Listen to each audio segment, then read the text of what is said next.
Hi! What's up mga mananap? Sa English pa, what's up mga animal? And today, magkain ka. I'll be making the brigada shirts. Yeah.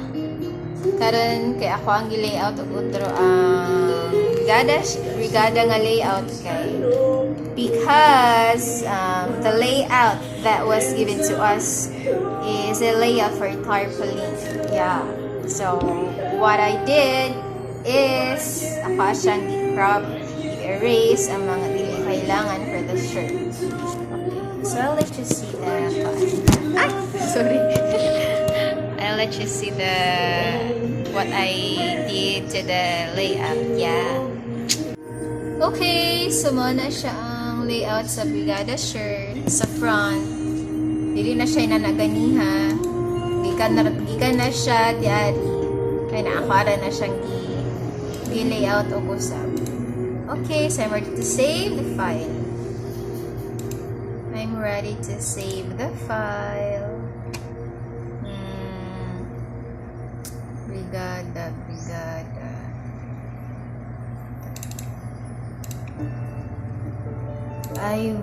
I'll be saving it in PNG.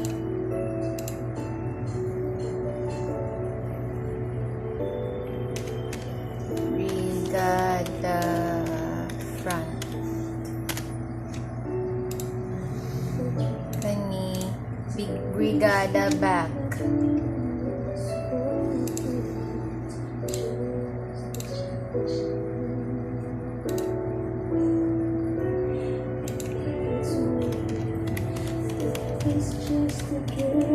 The children play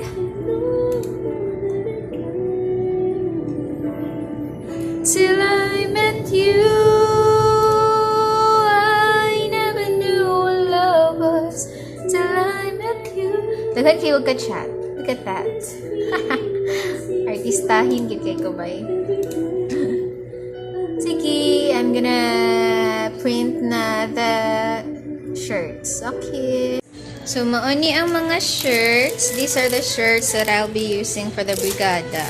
It's a dry fit shirt. So, ang method nga akong gamitan for this shirt is sublimation.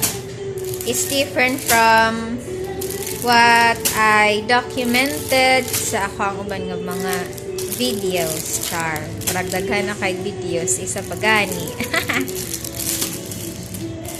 So, muna siya ang brand, Crown. It's dry fit. Dili na siya cotton. It's a polyester. Polyester siya na type sa shirt. Mura siya shirt pang sports. Yes. Panto, pwede ra sublimation kay kaan. Para nice. Then, dali ra po kay ang sublimation nga process.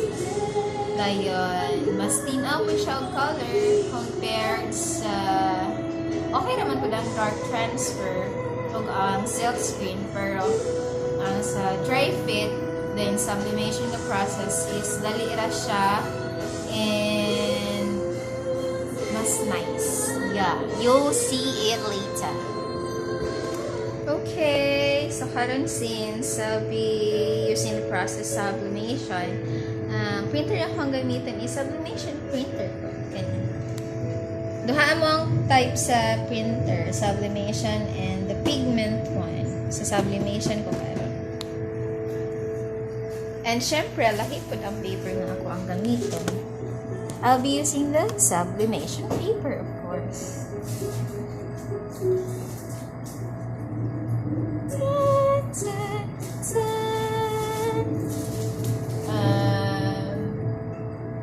Approximately ang shirts na ako ang i-print today is siguro mga 30 shirts. So, muna siya ang paper nga ako gamitin. This is the paper that I'll be using today. Sublimation paper. There are two types of sublimation paper. The pink one and the white one. Muna siya ang pink one. Can you see the difference between the two? The white and the pink one. Kaning white nga paper, kaning pink nga paper kay man yung mga pinaka-first nga gigamit. Makita nimo ang mahibawan dayon nimo ang wala man. First time na mo ni nga gigamit is sabi na mo kanira ang sublimation paper, but then something happened. Gipapalit na ko si Rastiela ng sublimation paper. Then ang iyang gipalit nga paper kay kani. Nagipapili siya sa sales lady kung unsa daw kuno nga klase nga paper, the pink one or the white one.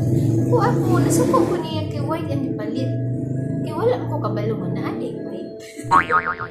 And mas ganahan ko ani kay kani manggod na paper kay na siya kuan side nga sticky. So mahuga siya dali kung mahulog sa salog. Kani pila ko kay bisan asa na parte pwede siya printan. More siya og bond paper, normal bond paper pero mas kuan siya, mas baga dayon, mas digyas, yeah. Mas digyas siya. Pero mas I prefer to be using this now kay mas liquid. And I'll be printing na the layout. Ang first manggod buhaton is i-printing mo siya. Siyempre, papel naman gitmitanan. Kaya di ba naman silk screen karon kaya namang silk screen manggod kinara sa iligan. So mag-print na po sa sublimation paper for the shirts. Yeah.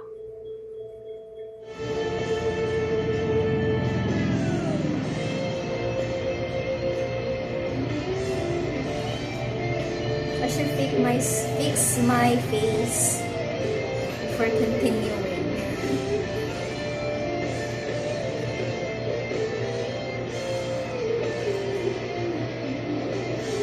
Close your eyes, I want to see tonight in my sweet dreams. Close your eyes, I want to ride. Ikaw akong ihapon, ikaw akong karon. First, we need to measure kung pila ang size at ang iputang dari ng print. Magutang man ta dari ang logo. And sa back po. Sa back, sure na to siya na full A4. Pero din siguro will mga 6 or mga 5. 5 lang siguro. 5. Ang width 5.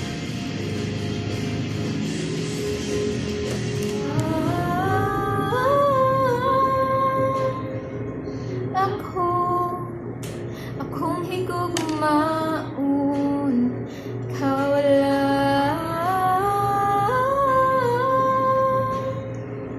Ako ka sa akong mata.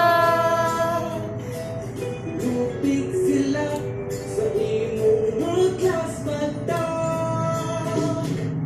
Pero tingnan ko aking akong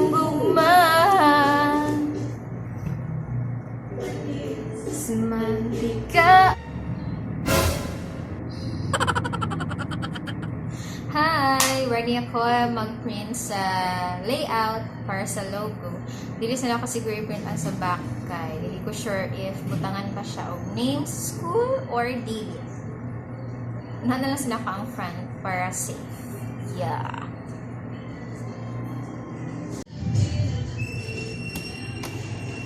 And now it's printing.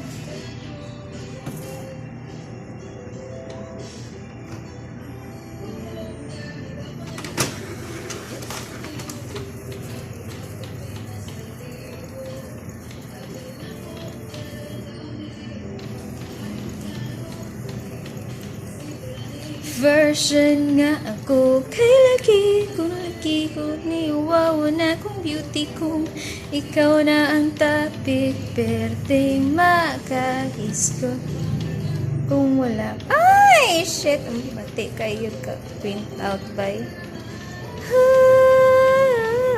ganahan put ko maduol gamay kana ganing magubanta niya.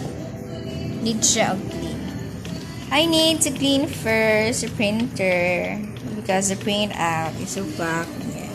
Batika, okay, sa DepEd, but the brigada something is bate. I'm gonna clean this. Okay! Na I'm done painting my layout sa sublimation paper. And mag-try print sa shirt. So, maani ang print out sa sublimation paper. And at the same time, nag-print kog tiwas sa Orasis kay kulang man kog paper kahapon. Okay, so mag-try ko og print sa dry fit og isa kani kay dili man gud kayo clear ang akong print out, gamay na lang kog ink. So mag-try ko print sa small size na dry fit small siya para if sayop man gani ako ang shirt may sa ko yeah. So maani ako ang gi-print. So tanawa siya na siya sayop. Kaya ako ang gigamit nga paper kay kuan na ay print sa likod. Abi ko di siya mosunop, misunop siya. So nagprint ko gusab. And the shirt is mine. Mine nani.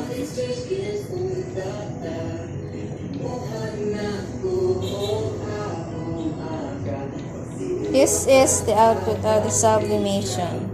Wala siya texture. Misunop ragir siya sa shirt, you know. Mauna giingon nga experience is the best teacher. And sayop ako ang print. Kay nisunop ang print sa likod. Abi ko di mo lapos, lapos man. Hindi, usap.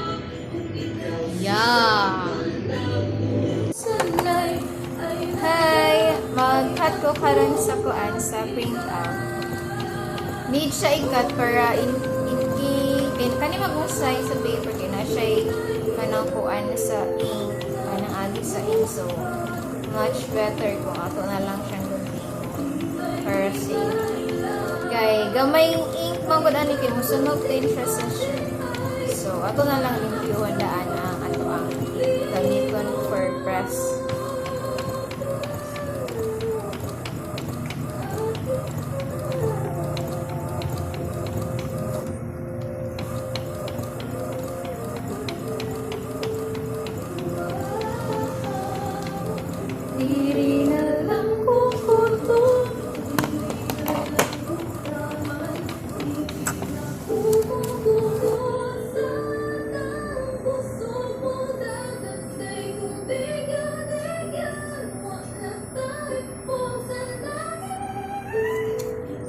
Mag-press na ko so good.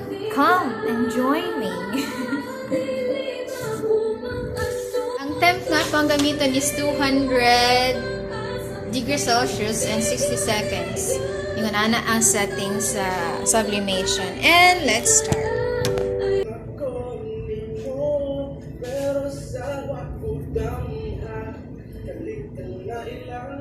So, ito sa i-press ganyan ang shirt.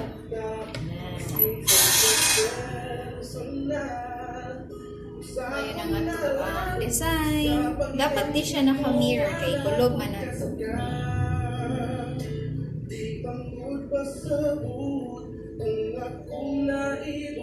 Nibukin ng lansad yun. Ibukod ka na ko.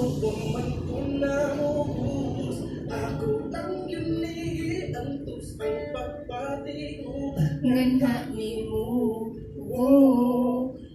Sabi lang ko kay lagi kong putuin mo.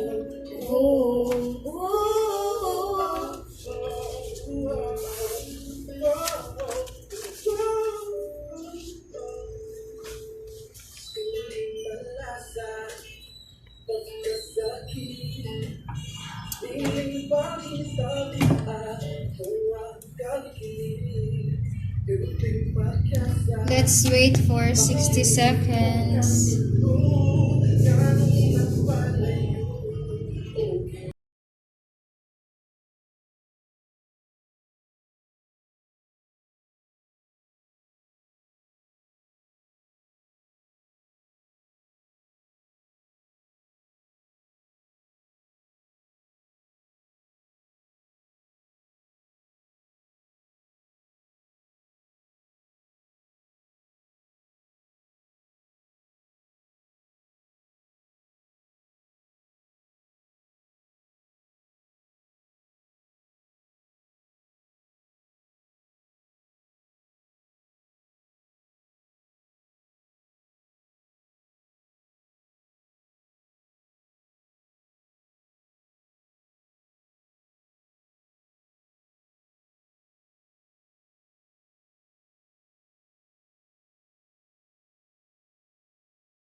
print. Ang galing-galing ko talaga. See that? See that? So, mauto ang process sa sublimation printing. Please don't forget to like and subscribe and hit the bell. Wow.